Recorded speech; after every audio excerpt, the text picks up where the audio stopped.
delighted to introduce Jareh, who I came to know when she was preparing her really acclaimed exhibition, Body Vessel Clay, Black Women, Ceramics and Contemporary Art, which was at 2 Temple Place in London and which is now about to open on June the 24th at York Art Gallery. The exhibition and accompanying research took as its starting point the thorny question of British intervention in local industries in Nigeria under British colonial rule, in particular the role of Michael Cardew, the potter, in, this is very much said in inverted commas, discovering the traditional woman potter Ladi Kwali. When Dr. Das got in touch with me to talk about Ladi Kwali, I was immediately struck by her grasp of the complex issues raised by Ladi Kwali's career. I soon came to see the value of Dr. Das' bold decision to show Ladi Kwali's beautifully contextualized in terms of vernacular ceramics in West Africa and in terms of Kardew's Pottery Training Center, alongside that of 7 contemporary Black women artists, starting with the great Madeleine Odundo, who had served an informal apprenticeship with Ladi Kwali. Jareh has a MA in curating contemporary art from the Royal College of Art and a PhD from Royal Holloway College. She's curated shows in Berlin and Lisbon and London and has worked at MIMA in Middlesbrough, at the Itamad Gallery in Dubai, at Arts Catalyst, London, and on the Lagos Biennale and at Camden Arts Centre. In 2019, she travelled across West Africa to major cities, witnessing activist-led, community-centred performance art. She's also contributed to a wide range of international journals on and offline, and has just been awarded a Paul Mellon Early Career Fellowship to work on Ladi Kwali, tracing post-colonial perspectives in Nigerian pottery and British studio pottery. She's currently working at the Deptford Festival as Deputy Director. And she's going to talk about clay and contemporary art. So over to you, Jareh. Thank you, everybody, for being here. I know I don't quite have a sense of who's here and who's not here, but I'll just begin this really a reflection on Body Vessel Clay, Black Women, Ceramics and Contemporary Art. As Tanya had mentioned, the exhibition was on at 2 Temple Place and will open in York in a couple of months, actually.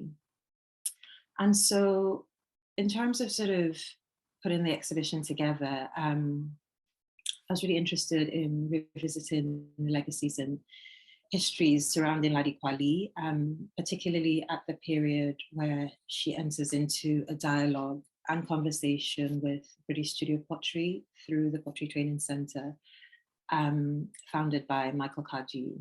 I was quite interested in her role within the Pottery Training Center, and also sort of rooting back Ladi Kwali's individual and contextual experiences as a potter, as a Gwari female potter, and those traditions, really trying to introduce an individual perspective on Kwali that relates to a communal and community way of making pottery, and thinking through what that meant for this interaction with British studio pottery. So that's really how the exhibition opened. For people who saw it and for people who didn't, it was sort of quite determined focus to really sort of bring Kwali back into the picture, for people to recognize her and think through the transformations and transitions of the objects she made between Nigeria and the UK. And as someone who has a, I guess, interest and specialism in performance art, there'd been this probing question around and interest in the ways that the contemporary generation of artists, interdisciplinary artists, I might add, were reinterpreting ceramics as a sort of I guess, formal way of working, interrogating its histories, but then also working with clay in a more conceptual manner. So it's very important to sort of think through a contemporary display which sort of ends or begins again the exhibition. And I'd selected a group of makers: Phoebe Collins-James, Shawanda Corbett, Chinasa, Vivian Izuga, Jade Montserrat, Bisila Noha, and Julia Phillips, to really sort of probe this question around ceramics and artists who work with clay. So the sort of entry into the exhibition, audiences came into an engagement with, I guess, more traditional objects, objects that were intended to be functional, a variety of objects made not just by Ladi Kwali, but other makers who passed through the Pottery Training Center. And really this collective display on the left of the screen was really to sort of embody the kinds, or to really represent the kinds of objects that Cardew had facilitated being made by different makers, the sort of individuality of the different potters who came through the center, and just really thinking about what these bringing together of sort of, this introduction of modern techniques, what that meant in the context of Nigeria at the time, and the kinds of vernacular that evolved from it. And then alongside, I guess, this more sort of traditional ceramics display, I move into a display further into the exhibition where there's a conversation around the vessel, particularly the vessel and its evolution through the works of Ladi Kwali, displaying her later water vessels in one part, looking through the evolution of the vessel form in the work of Magdalene Odondo earlier on in the exhibition, looking at her early works where she's directly building on her experience in Suleja, the Pottery Training Center, learning these Gwari hand building techniques, and into a more sort of sophisticated, refined use of hand building and slips and glazes to sort of accentuate the work which we see in this image. And then finally, as I mentioned, into a display that I titled The Politics of Clay, bringing together this group of contemporary artists.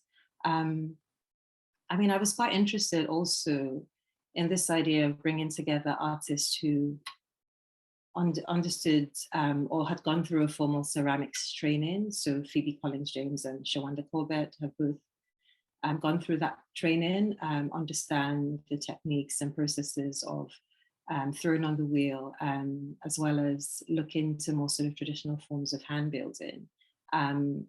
Shawanda in particular had studied in the United States and was looking at global pottery traditions, informing her work. Phoebe Collins-James, interested in the history of British studio pottery in this country, and the bearings that had on her practice as a British Jamaican ceramicist. And also, I guess, really thinking about a project that she established outside of an individual practice as a maker, Mudbelly Ceramics, which Phoebe has facilitated for the last few years, where she's offering free introductory, or at different levels actually, ceramics workshops for Black makers, free of charge, and introducing Black ceramicists to lead on this informal workshops of sorts. I had the pleasure of working with Phoebe at the Camden Arts Centre last year to coincide with her solo exhibition, Scratch to Scratch, where we facilitated a series in the context of Mudbelly, a series of free workshops to Black audience members in and around Brent.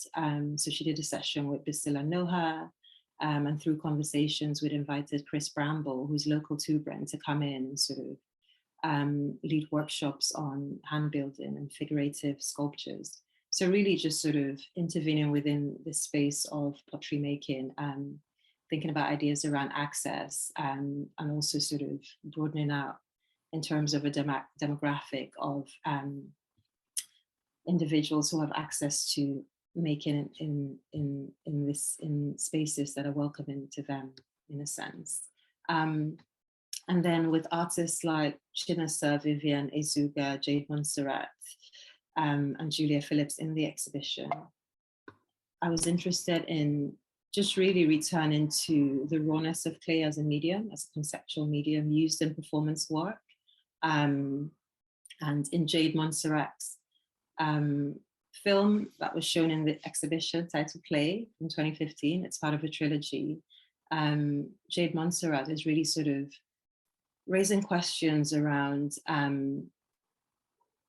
ideas around land ownership in the Yorkshire landscape where she grew up. Who has access to the British countryside? What are the legacies of empire that led to the accumulation and ownership of land in the countryside? What does it mean to sort of intervene as a biracial woman in this landscape?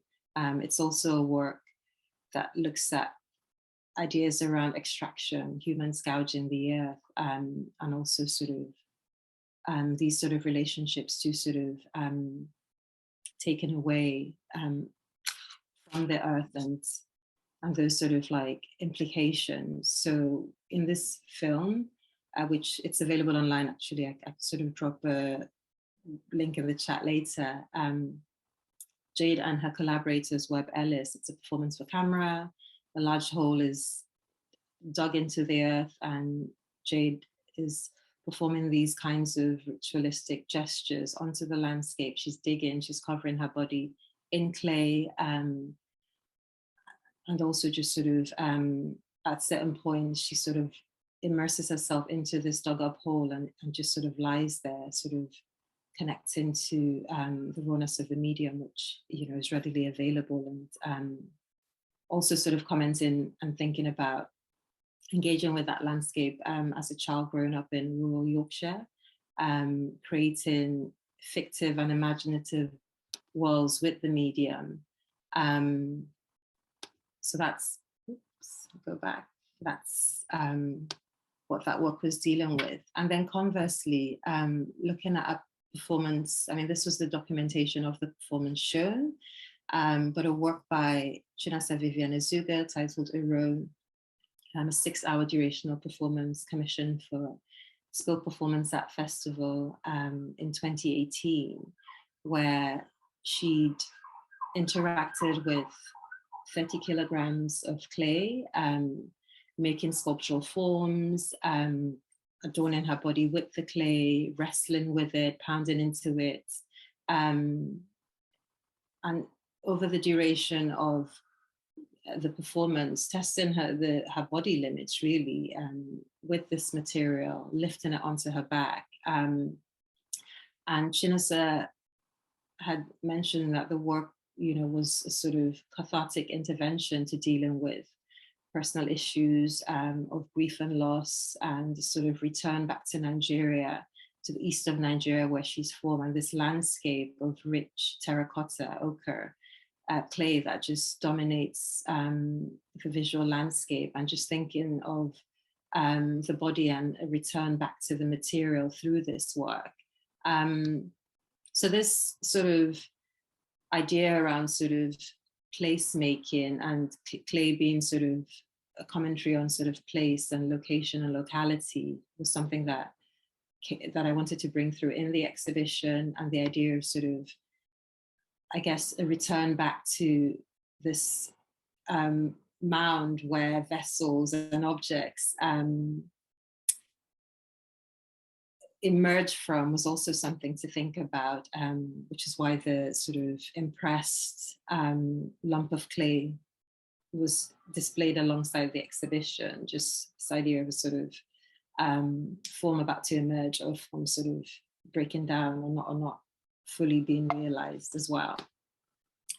And so I guess having this conversation with, or this idea of sort of thinking about clay and performance, or performative notion of clay, I was really struck by a quote by Augustina Andreletti that I'd come across, and I'll just read it out, but just skim through it really quickly. As clay not being passive. So clay is not passive matter relying on external agents to set it in motion. Instead, it is matter that carries its own power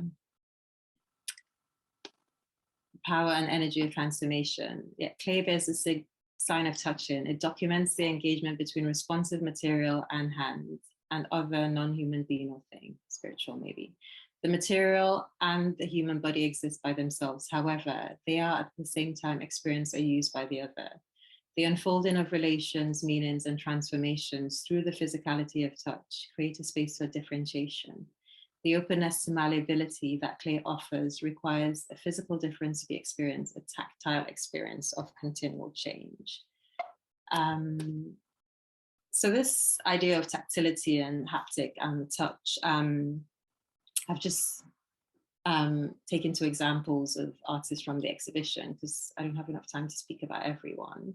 So I was really sort of drawn to Phoebe Collins-James' practice and also her sort of engagement with the histories of pottery specific to this exhibition, the influence that Magdalene Odondo had on a younger generation of artists actually, whose site has been, has her practice just been transformational to them during their learning. And so also thinking about even an acknowledgement of Ladi Kwali through this passing down of tradition.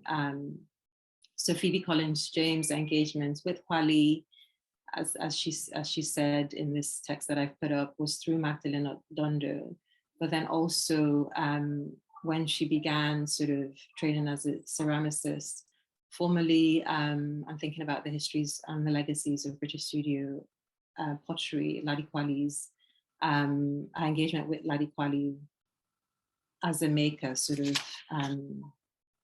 came to the fore. And also in Phoebe's practice, I mean, these are some objects that she's also very interested in sort of the remnants of her process of making. So the debris, the sort of ceramics debris, as she calls them, gathered together to collectively explore these ideas around the haptic, the malleable, a breakaway from sort of conventional form.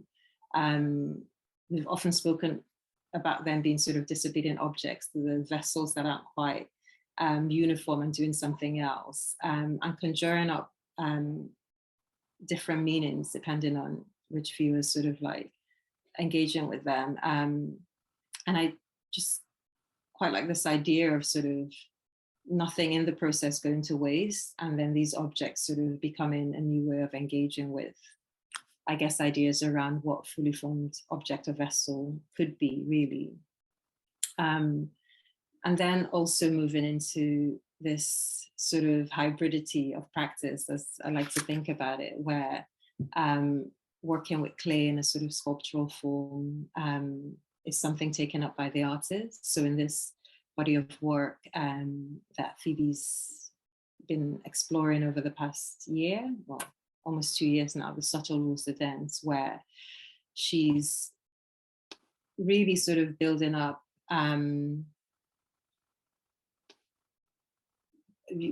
this idea of sort of making fragmented torsos and sometimes fully formed torsos with clay, leaving traces on the surface of the object, experimenting with slips and glazes, textures, speaking of a sort of ambiguous relationship to gender as well in the vessels, in the torsos as well. And also this idea of a body sort of fragmented from its whole. So what is it doing sort of existing outside of these conventions of what we think traditional sculpture could look like, rendered in ceramics and fired? A very sort of interesting sort of proposition to bring. And sorry, this is just an image of the ways in which the pieces were interacted with in the space, conversation between the front and the back of the vessels, again, really sort of highlighting these qualities of the haptic and touch, and the artist's hands mark making as well on these objects. And then we moved to a maker, Bisila Noha, in the exhibition, whose research project really inspired me, actually. The project that she's titled Mothers and Grandmothers of Clay, looking at the forgotten women of clay. That was very much inspired by finding out, after making a two-legged vessel, the work of Kwame Kaka from Ivory Coast, an Ivorian maker that she'd never heard about prior to making the work, and really sort of probing this question about who's written into history, who's forgotten, which then led her to the legacies of Ladi Kwali, and I guess also this research-led process where travel and sort of understanding specifically African pottery traditions as an inspiration for her work. And also, I guess, for Bisila as well, you know, outside of looking at this female potter, she's really interested in connecting the personal to the global, with a focus on matrilineality and woman-to-woman passing down traditions that inform her work. So these are some images early on when I'd done a studio visit with Bisila, just really understanding her relationship to the material of clay, to the histories of clay. She's very interested in sort of looking to sort of early clay figures, sort of feminine goddess figures in her work, and the vessel, these two forms, and really sort of taking that and turning that into something personal, as I mentioned, but then global reaching in terms of sort of the different ways that these two forms have been interpreted over time. So these works in the exhibition, Reunion, from the Reunion series, where this sort of bringing together, as I mentioned, figurative gestures with the vessel, a hybridity, and also in the process of making, where Bisila hand builds and she throws, so the process is hybrid, the resulting objects are hybrid as well. And just a sort of, and then again, this mark making and tracing with the clay that is sort of suspended in the final form that we see in the objects. And you know, just also some research material in the exhibition.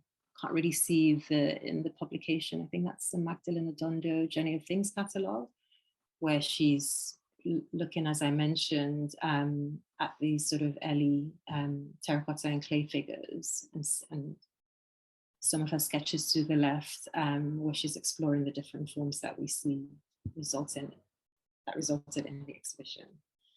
And so, you know, really with these contemporary groups of artists, I guess there was this sense of sort of clay being reimagined anew, and to some extent, you know, these artists taking up clay and requiring an acceptance that through the process of making their failures in the working process, that can be embraced as well, as we see in this detritus.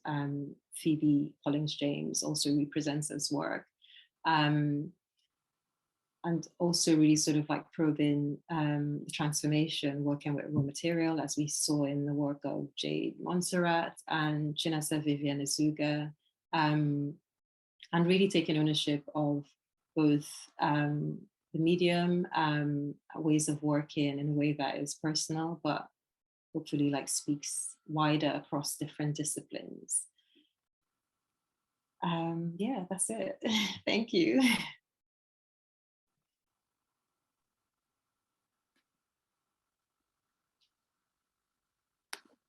Thank you so much, Jareh. That was lovely. It was like experiencing the exhibition all over again, which, you know, was for me a really transformative exhibition, because I felt it was so wise of you to bring Ladi Kwali and West African women's ceramics into the present, into the now, by including people working now.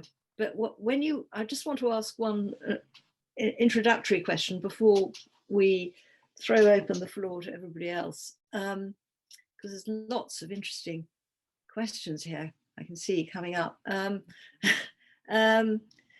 Did you feel there was a kind of gulf between the world of Ladi Kwali, where she learned her skills in really such a tough way from such an early age?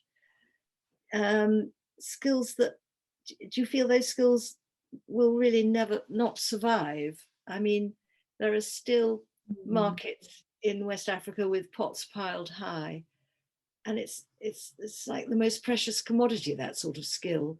But will it? It can't be artificially kept alive, can it? Really, I don't think, because it belongs to a whole way of life. So did you feel a sort of sorrow about that, or did the younger artists reflecting on clay represent, possibilities for now? Yeah, I mean, it's a bit of both. I think there is a sort of, it'd be very naive to sort of, I guess, in the context of Nigeria, and, just not just with pottery, but really across indigenous crafts disappearing. I think there is that sadness, because it is sort of disappearing, and it has been for a while. I am inspired, however, by a younger generation of artists who are looking to these histories and trying to keep these traditions alive. So I guess in the context of this exhibition and what Phoebe Collins-James is doing at Mudbelly, that's very much about that. There's very much an emphasis on really sort of introducing these more traditional ways of working within these workshops. Of course, that's in the context of this country, so it's completely different. In the context of Nigeria, where I'm from, just being inspired by a younger generation of artists who are taking up traditional craft making, learning from traditional craft makers, weavers, indigo dyers, and reinterpreting that through a contemporary lens, whether it's through exhibitions or through product design companies or fashion labels.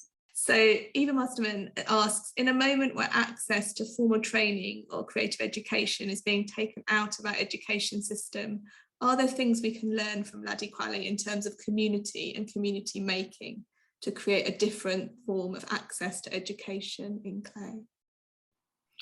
Hi Eva, thank you.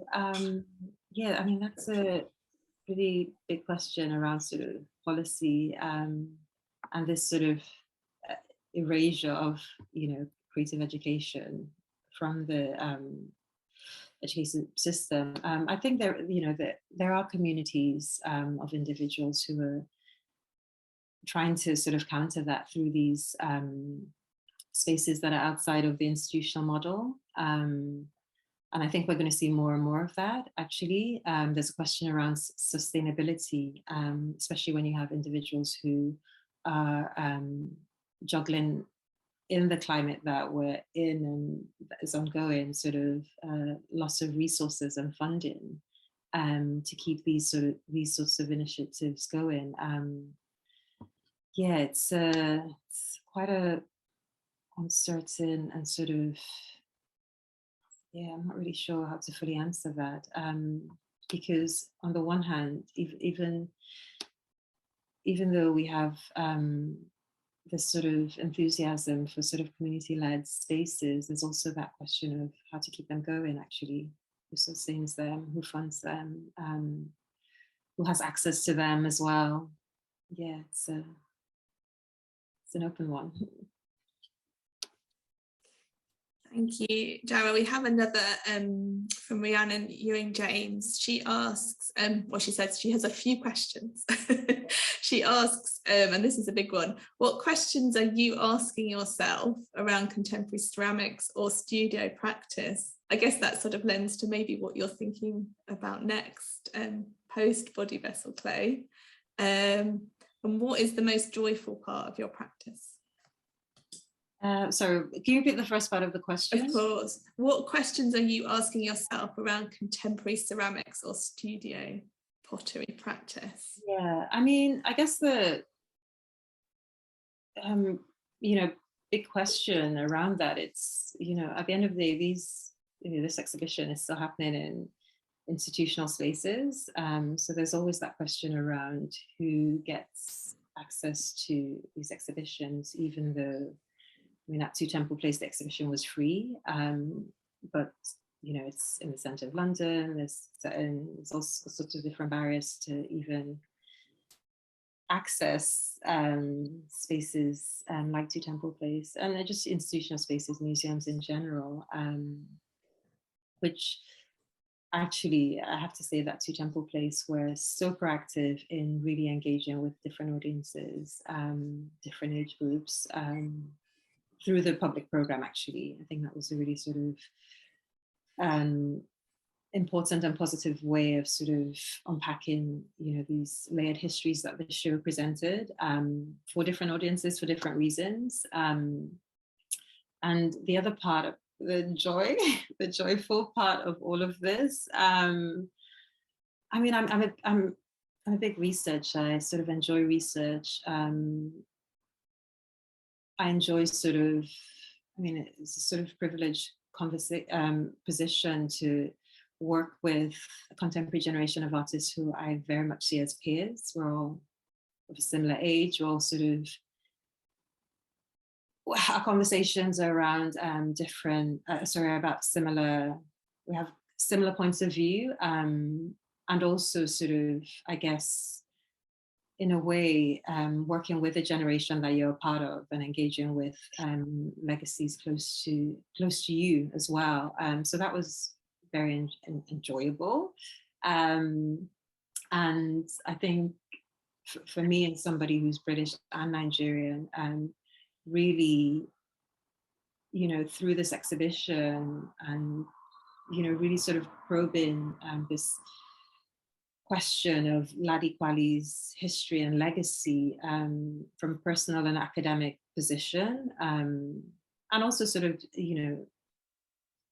how do you sort of tell a history when not every sort of facet of the person's life has been documented, and how do you sort of make something that is meaningful and respectable to those gaps in the history and sensitivities to not having, all of the facts documented, and also having Ladi Kwali's voice in all of this, actually. So yeah, that's just some thoughts. Okay, will the exhibition be shown in Nigeria? I hope so. I mean, I would have loved it to begin in Nigeria. That was my ambition, that the exhibition would have started in Nigeria, but that wasn't possible. So I'm really hoping that in some way there will be a manifestation of the exhibition in Nigeria in future. Absolutely. Are many of Ladi Kwali's pots there to be seen in Nigeria? I think we discussed that. Yeah, we did. No, not that we know of publicly. I mean, that's also something that I'm hoping that spending, on this fellowship, spending an extended period of time reveals as well. I'm not really entirely sure that an exhibition on the scale of body vessel clay can be recreated, but I think that's something meaningful can still happen, or should still happen in some respects. Maybe we'll get a big funder also who can help us. So Kimberly's question is asking, how many of the contemporary makers you work with are aware of Ladi Kwali's work and significance in studio pottery? some of them were. Phoebe and Basila had engaged in Ladi Kwali's legacy, and that came directly through their engagement with Magdalena Dondo.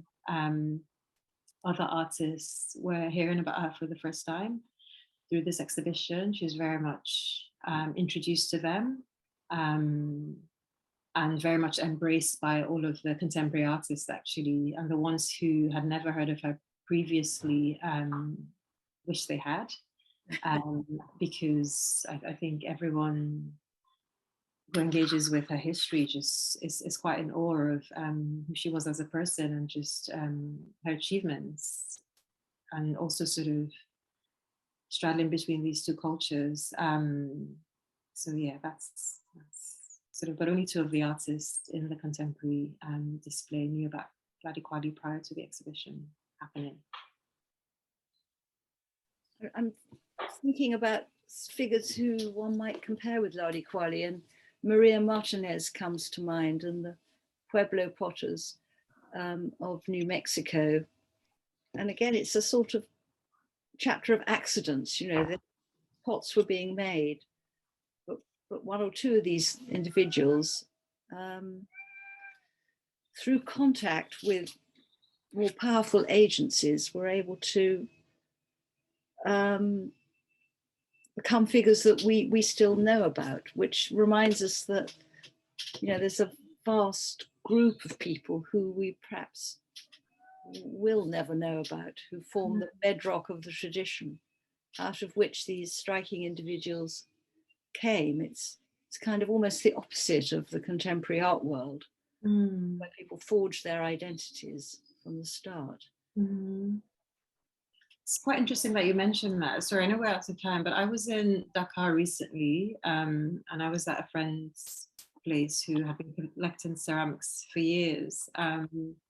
And she had some work by Kwame, or what we think is work by Kwame Kaka, from Ivory Coast, because she'd spent time, well, she had a gallery and she was sort of showing work by Ivorian makers. And this piece, this two-legged vessel, was just sitting in her home, and she didn't know who'd made it, actually. But she knew that it was a prominent female Ivorian ceramicist, who she'd never heard of, actually. And then we began this conversation where I was speaking to her about Basila's discovery, and potentially that this piece in her collection was a Kwame Kaka. So yeah, there's just so much work to do, really. Yes, so much work to adjust our conception of, you know, what ceramic art is, and where it's to be found. Yeah. Well, thank you so much, Jareh. Yeah, always a pleasure.